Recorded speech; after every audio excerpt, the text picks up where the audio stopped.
Ornilo Palmeira Jorge, vulgo índio, devidamente qualificado nos autos das folhas 2, foi pronunciado como incurso nas penas do artigo 121, parágrafo 2º, inciso 3º e 4º, acumulado com o artigo 211 do Código Penal. Homicídio qualificado pela asfixia, recurso que impossibilitou a defesa da vítima, acumulado com computação de cadáver, porque teria no dia 5 de maio de 2012, nessa comarca, um emprego de agressão ceifado a vida de Gilneide Silva dos Santos e, posteriormente, deixou seu corpo dentro de uma caixa de isopor no deixão da Vila Vitória. Estado a votar os quesitos apresentados, o agrégio Conselho de Sentença decidiu ser o denunciado responsável pelo homicídio de Gilneide, reconhecendo ainda a qualificadora do emprego de asfixia, recurso que impossibilitou a defesa da vítima, assim como a ocultação de cadáveres. Isto posto, julgo procedente a ação penal para condenar Ornilo Palmeira Jorge, vulgo índio, qualificado às folhas 2 dos autos, nas penas do artigo 121, parágrafo 2º, inciso 3 e 4, acumulado com o artigo 211 e todos do Código Penal brasileiro. Procedente a ação, passa a dosar a pena. Em relação ao crime de homicídio, o réu registra antecedentes, conforme pesquisa no sistema mensagem, respondendo ações penais por porte de arma e medida protetiva de urgência, ambas na comarca de Santa Cruz Cabral. Quanto à culpabilidade, agiu entendendo o caráter ilícito de sua conduta, sendo que lhe era exigível ação diversa. Agiu de modo reprovável. Em relação à conduta social, isso não se mostra devidamente esclarecida nos autos. No que tange à personalidade, é que se observar que o acusado, segundo se aponta os próprios autos, era contumado na conduta de subjugar suas companheiras, tratando-as agressivamente de forma desrespeitosa. Os motivos do crime, ao que tudo indica, o crime foi motivado pelo ciúme, eis que a vítima teria iniciado um relacionamento amoroso.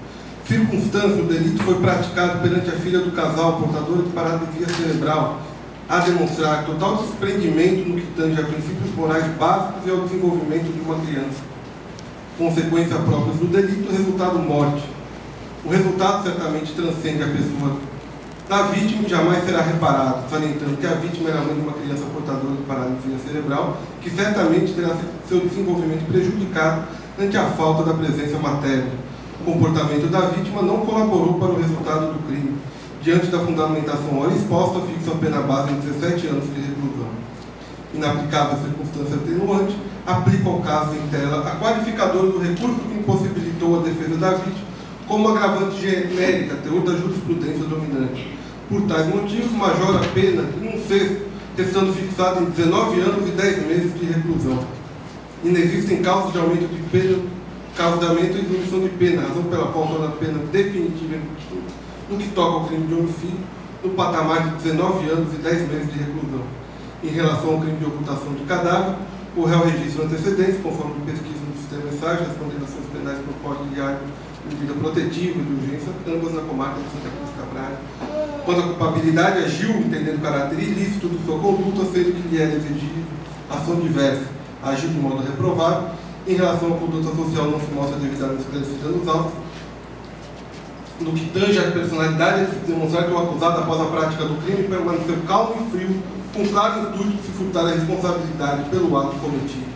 Motivo, restou claro que o crime foi praticado para que ele, denunciado, não respondesse pela morte da vítima.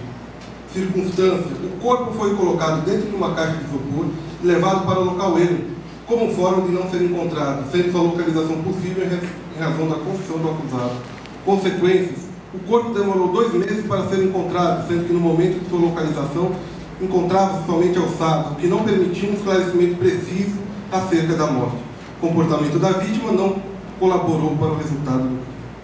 Diante da fundamentação ora exposta, fixa a pena base em 1 ano e 8 meses de reclusão. Aplicável a circunstância da atenuante. Aplicável a circunstância atenuante concernente à confissão, motivo pelo qual diminui a pena em 1/6, perfazendo assim um total de 1 ano e 4 meses e 20 dias de reclusão. Inaplicável agravante genérico, inexistem causas de aumento e diminuição de pena, razão pela qual torna definitiva a pena aplicada no patamar de 1 ano, 4 meses e 20 dias de reclusão. Por concluir, condeno Ornilo Palmeira Jorge a pena de 22 anos e 2 meses e 20 dias de reclusão. Considera a pena aplicada como necessária e suficiente para a reprovação e prevenção do crime. O réu cumprirá a pena em regime inicialmente fechado, cumprirá no conjunto penal de Anápolis, No que toca à prisão cautelar, entende substitutivos para se manter a prisão preventiva, desde que há motivos concretos de sua inclinação para a habitualidade delitiva, até porque praticou sua primeira agressão contra sua companheira em Santa Cruz Cabral. Tem decidido reiteradas vezes que a reiteração criminosa é suficiente para ofender a ordem pública estabelecida. Nesse sentido, convém inclusive colacionar julgado do nosso pretório velho, habeas corpus constitucional, processual penal, homicídio duplamente qualificado, quadrilha e porte legal de arma de fogo, periculosidade do agente, ameaça testemunha e risco concreto de reiteração criminosa. Decreto de prisão preventiva, idoneidade de fundamentos, reconhecida pelo Tribunal de Justiça e pelo Superior Tribunal de Justiça. Alegação de ausência de fundamentação cautelar idônea, inaplausibilidade jurídica, ordem delegada. Esse Supremo Tribunal aceitou que a periculosidade do agente evidenciada pelo modus operandi, o risco concreto de reiteração criminosa e a ameaça à testemunha são motivos idôneos para a manutenção da custódia cautelar. Precedentes. A garantia da ordem pública visa evitar a reiteração delitiva, assim resguardando a sociedade de maiores danos. Precedentes. Ordem delegada, habeas corpus número 103.793, de São Paulo. Segunda turma do STF, relator o ministro Carmen Lúcia, julgado em 24 de abril de 2013. Votação unânime. Ademais, não posso ignorar o quanto mencionado pelas testemunhas, em especial Verônica e Vera, parentes da vítima, de que o acusado reiteradamente ameaçou-as, o que leva a crer como justificado o receio de que tenha sua vida ceifada. Start, faça fundamentação exposta, o réu não poderá apelar em liberdade, pois o delito é grave, doloso contra a vida, considerado hediondo, conforme artigo 1º, inciso 1 da Lei 8.072/90. Ademais dos autos, não restou demonstrado qualquer diâmetro acusado com o distrito da culpa, informe que a custódia cautelar é necessária. Custas pelo réu, cujo pagamento fica suspenso, pois é pobre. Após o trânsito em julgado, traz guia de recolhimento e remete-se a várias execuções criminais. Com trânsito em julgado para o Ministério Público, traz guia de recolhimento provisório.